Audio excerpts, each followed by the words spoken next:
Grand rising, grand arrival, grand return. Peace and blessings to the righteous and the repentant alike. I am Chief Sophia of the AMERIKAN Band of Indians.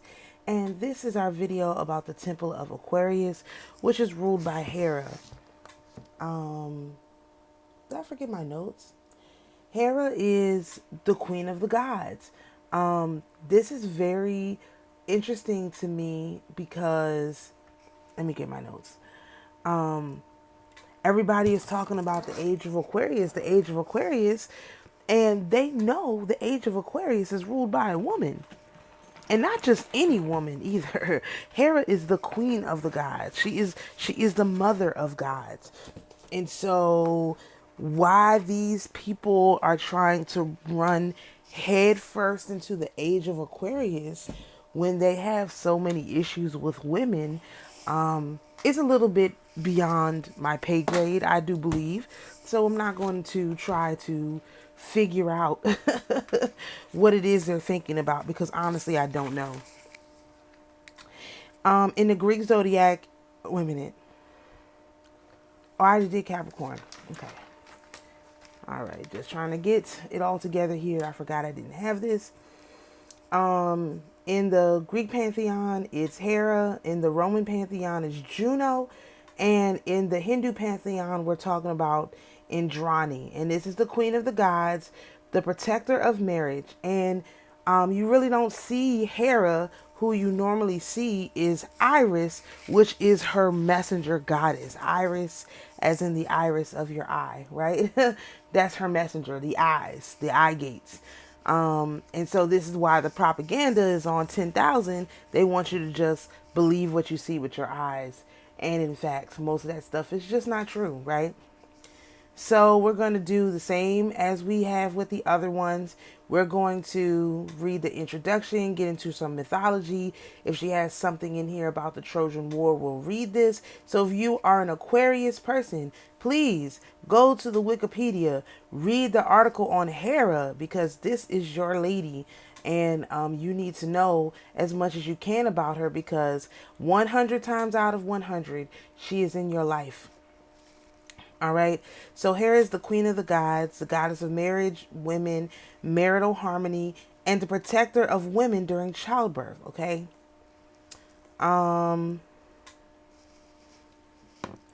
symbols are the pomegranate, the scepter, and a crown, a polos or diadem, those specific kind of crowns. Okay. So let's talk about her. In ancient Greek religion, Hera is the goddess of marriage, women, family, and the protector of women during childbirth. In Greek mythology, she is the queen of the 12 Olympians and Mount Olympus, sister and wife of Zeus, daughter of the Titans Kronos and Rhea. One of her defining characteristics is is her jealous and vengeful nature in dealing with any who offended her, especially Zeus's numerous adulterous lovers and illegitimate offspring. Her iconography usually presents her as dignified, matronly figure, upright, enthroned, crowned with a polos or diadem, sometimes veiled as a married woman. She is the patron goddess of lawful marriage. She presides over weddings, blesses and legalizes marital unions, protects women from harm during childbirth. This is interesting because in the Orthodox Church, when you get married, you get crowned. It's a crowning ceremony. It's no joke. So just so you know who is doing it the right way, invoking the proper energies to make sure that things go well. That's why Orthodox, again, more proof that Orthodoxy is the true faith that Jesus left us, because where else, well, except for of course black anyway, let me just put it this way. The state is not dedicating your marriage to Hera. Your Protestant church is not dedicating your marriage to Hera, and she's the one who's in charge of it. Okay, let's just put it that way. Her sacred animals include the cow, cuckoo, and peacock. So remember, they made an image of a calf, but we weren't in that time. So they were trying to go back into this age of Aquarius where we were ruled by the mother, but we were not in that time. We were in a different time, and that is the reason why Moses beat down that golden idol calf that they built and, you know, made them eat it. Sometimes she is shown holding a pomegranate as an emblem of immortality. Her Roman counterpart is Juno. Let's see. Her name could come from Erate, which is beloved. Another one is interpreted it as ripe for marriage, okay? As Zeus is said to have married her for love, okay? Epithets, okay. She's got a lot of epithets. Holy smokes. All right. We're looking for big, bright eyes.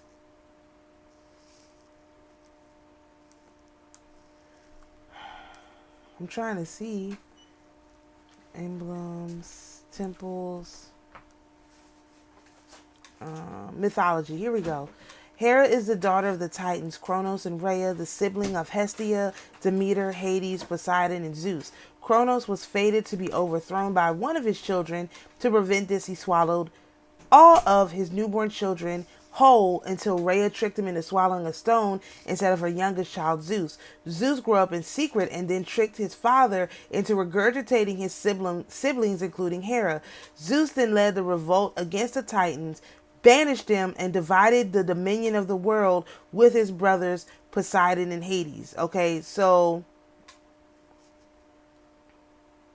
I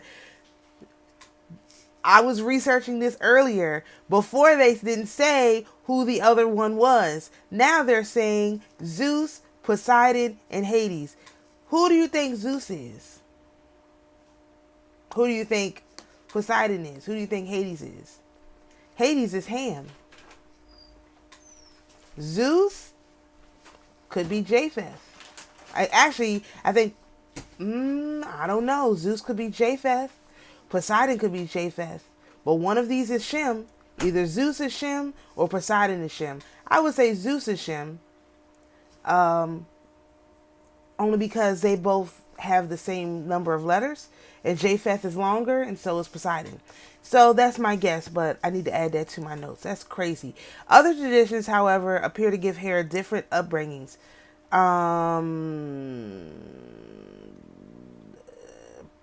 Pausanias, I couldn't pronounce that name, y'all, states that she was nursed as an infant by 3 daughters of the river Asteron, Eubia, but Eubia is Euboia, okay? Prosmena and Acrea. Still sounds like Dinah's daughters, okay? Furthermore, in the Iliad, because we know that Almathea's horn, which is one of Dinah's daughters, did raise Zeus. Like, we have pretty much confirmation of that by now, okay? Furthermore, in the Iliad, Hera states that she was given by her mother to Tethys to be raised. I go now to the ends of the generous earth on a visit to the ocean, whence the gods have risen, and Tethys, our mother, who brought me up kindly in their own house and cared for me and took me from Rhea at the time when Zeus of the wide brows drove Kronos underneath the earth and the barren water. Okay. Hera is the goddess of marriage and childbirth rather than motherhood, and much of her mythology revolves around her marriage with her brother Zeus. She is charmed by him and she seduces him. He cheats on her and has many children with other goddesses and mortal women. She is intensely jealous and vindictive toward his children and their mothers. He is threatening and violent towards her. So that's the part they use against us. In the Iliad, Zeus implies their marriage was some sort of elopement, as they lay secretly from their parents. Pausanias records a tale of how they came to be married, in which Zeus transformed into a cuckoo to woo Hera. She caught the bird and kept it as her pet. This is why the cuckoo is seated on her scepter. According to Scholion on Theocritus Idolis, When Hera was headed towards Mount Thornax alone, Zeus created a terrible storm and transformed himself into a cuckoo who flew down and sat on her lap. Hera covered him with her cloak. Zeus then transformed and took hold of her because she was refusing to sleep with him due to their mother. He promised to marry her. I don't know. But that makes me think of One Flew Over the Cuckoo's Nest. I haven't seen the movie, but I've absolutely heard about it. Okay. In one account, Hera refused to marry Zeus and hid in a cave to avoid him. An earthborn man named Achilles convinced her to give him a chance, and the two had their first sexual intercourse. According to the version attributed to Plutarch, Hera had been reared by a nymph named Macris on the island of Euboea, Euboea, but Zeus stole her away, where Mount Cytharion afforded them a shady recess. When Macris came to look for her ward, the mountain god Cytheron drove her away, saying Zeus was taking his pleasure there with Leto. What? They were talking about Hera. Okay. All right. Leto and I'm just going to skip over. Well, we already talked about, if you listen to the videos on Artemis and Apollo, you'll hear we do talk about them there. I'm not going to talk about all these kids. Zeus got a lot of kids. Okay, let's talk about the Trojan War. A prophecy stated that a son of the sea nymph, Thetis, with whom Zeus fell in love after gazing upon her in the oceans off the Greek coast, will become greater than his father. Possibly for this reason, Thetis was betrothed to an earthly human king, Peleus. Why did it do that?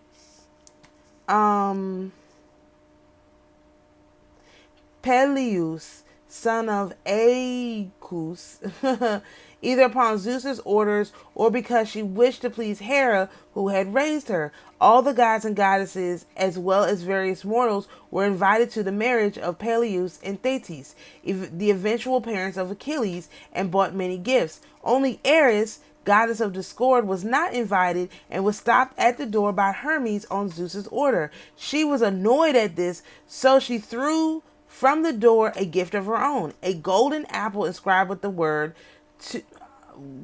Callisti, to the fairest. Aphrodite, Hera, and Athena all claimed to be the fairest and thus the rightful owner of the apple. The goddesses quarreled bitterly over it, and none of the other gods would venture an opinion favoring one for the fear of earning enmity of the other two. They chose to place the matter before Zeus, who, not wanting to favor one of the goddesses, put the choice in the hands of Paris, a Trojan prince.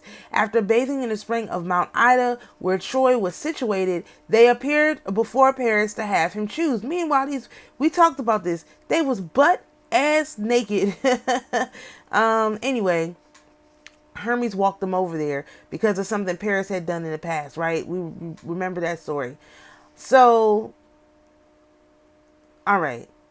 The goddesses undressed before him, either at his request or for the sake of winning. Still, Paris could not decide, as all three were ideally beautiful, so they resorted to bribes. Hera offered Paris political power and control of all of Asia, while Athena offered wisdom, fame, and glory in battle, and Aphrodite offered him the most beautiful mortal woman in the world as his wife, and he accordingly chose her. This woman was Helen, who was unfortunately for Paris married to the king Menelaus of Sparta. The other two goddesses were enraged by Paris' decision. After the Trojan War started through Helen's abduction by Paris, they sided with the Greeks. So because they were upset with Aphrodite, who won the battle by giving away someone who was already married, which is crazy, they sided against the Trojans and with the Greeks. So, and remember, Athena is Athena, right? Athena and Aphrodite are on the top half of the wheel, Aries and Taurus respectively, and Hera's on the bottom half of the wheel. So then you could see like what they're really talking about with this Trojan War. It was the top half of the wheel versus the bottom half of the wheel. And I was trying to figure that out because when I did Apollo sided with the Trojans as well. And I was like, well, why did he do that? But now I understand. It was the top half of the wheel versus the bottom half of the wheel, which is all right. Hera plays a substantial role in the Iliad, appearing in several books throughout the epic poem. She makes many attempts to thwart the Trojan army. In books 1 and 2, Hera declares that the Trojans must be destroyed and persuades Athena to aid the Achaeans in the battle, and she agrees to assist with interfering on their behalf. In book 5, Hera and Athena plot to harm Ares, who has been seen by Diomedes in assisting the Trojans.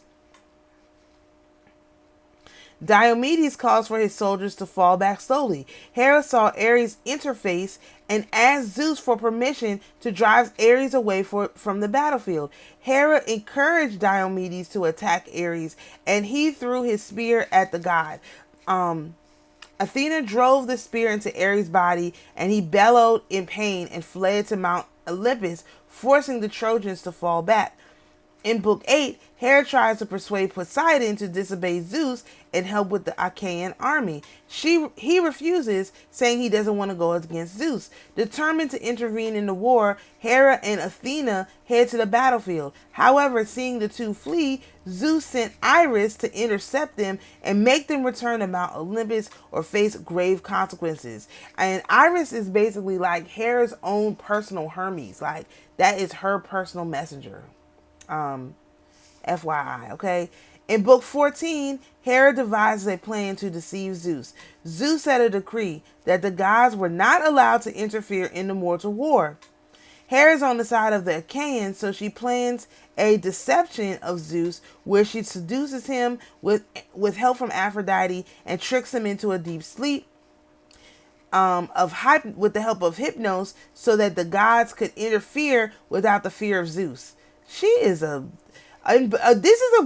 if you know any Aquarius, this is basically what they do. They gonna get what they want at all costs. In book 21, Hera continues her interference with the battle as she tells Hephaestus to prevent the river from harming Achilles. Hephaestus sets the battlefield ablaze, Jesus, causing the river to plead with Hera, promising her he will not help the Trojans if Hephaestus stops this attack. Hephaestus stops his assault. Hera returns to the battlefield where the gods begin to fight amongst themselves. After Apollo declines the battle Poseidon, Artemis eagerly engages Hera in a duel. However, Hera treats the challenge as unimportant, easily disarming the haughty rival goddess and beating her with her own weapons. Artemis is left retreating back to Mount Olympus in tears to cry at Zeus's lap. Now, mind you, okay, Leo, Cancer, is that a, it's,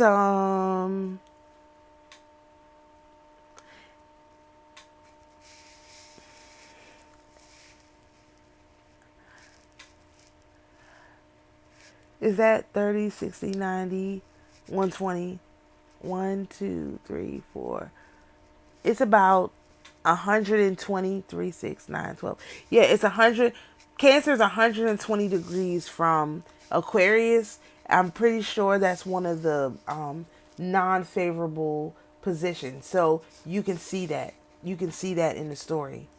So I'm not going to go into it. So she has quite a long, listen to me now. She got a long article on here. I didn't even read half of it. I just wanted to cover the basics. So if you are an Aquarius, you have major Aquarius placements, this is your person right here. You're going to want to get into contact with her. And, again, this is a temple. This is not a house. This is not some little mansion or something like that. No, this is a temple. So when you deal with these entities, of course, you enter their temples with respect. Not with the disrespect that the astrologers are giving them right now, which is really starting to make me upset. So hopefully this has been helpful. Shalom, peace and blessings, and we'll see you in the next video.